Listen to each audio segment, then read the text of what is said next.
बिस्मिल्लाहिर्रहमानिर्रहीम। अस्सलाम वालेकुम दोस्तों। काफ़ी सारे नए दोस्त इजीलोड की दुकान को ज्वाइन कर चुके हैं और वो रिटेलर बनना चाहते थे जो अब बन चुके हैं। उनको ये नहीं पता कि भाई इजी पैसा के काम में क्या रूल्स होते हैं, इजी पैसा का काम कैसे किया जाता है, इजी पैसा के काम में कितना प्रॉफिट होता है, इजी पैसा किस तरीके से करें, इजी पैसा में हम अगर कोई कस्टमर आता है तो उससे कितने पैसे लें।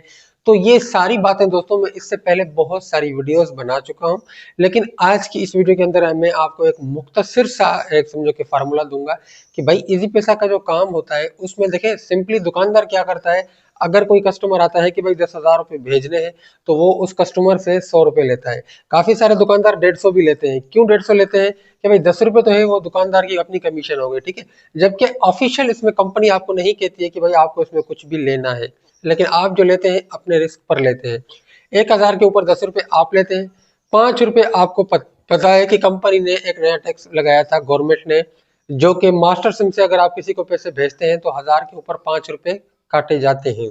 लेकिन दुकानदार क्या करता है, वहां भी अपनी पेदागिरी करता है कि भाई 5 रुपये जो अलग से कटते हैं वो आपको अलग से देने पड़ेंगे। अगर आप 10,000 पे 150 रुपये देंगे तो सामने वाले बंदे के पास 10,000 का पूरा मैसेज जाएगा। काफी सारे दुकानदार इस तरह भी पेदागिरी करते हैं।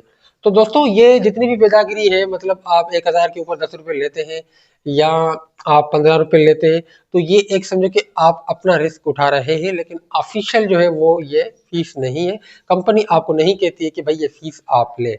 दूसरी बात हो गई कि भाई अगर कोई बंदा आपके पास आता है कि भाई 10,000 रुपये मुझे निकालने हैं, तो आप उसके अकाउंट से पैसे डायरेक्ट अपने अकाउंट में ट्रांसफर करते हैं, जो कि ये भी सीधा सीधा रिस्क है।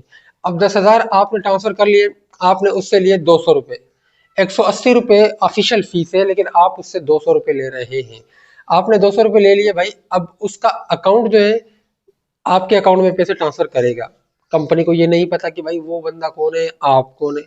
फिर क्या होगा, अगर वो पेमेंट फ्रॉड की होगी तो आपका अकाउंट बंद हो जाएगा। फिर आप जाएंगे फ्रेंचाइज यहाँ वहाँ उस बंदे को ढूंढेंगे, आपका अकाउंट नहीं खुलेगा जब तक आप उन पैसों से हाथ नहीं उठाते हैं। 2 शर्तों पे अकाउंट वापस खुलता है।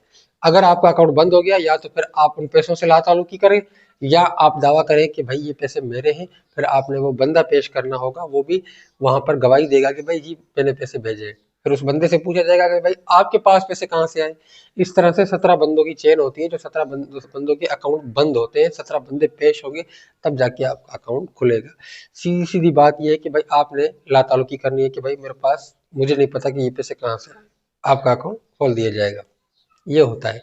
10,000 के ऊपर 20 रुपये 200 रुपये आप उससे लेंगे, आप पैसे अपने अकाउंट में ट्रांसफर करेंगे।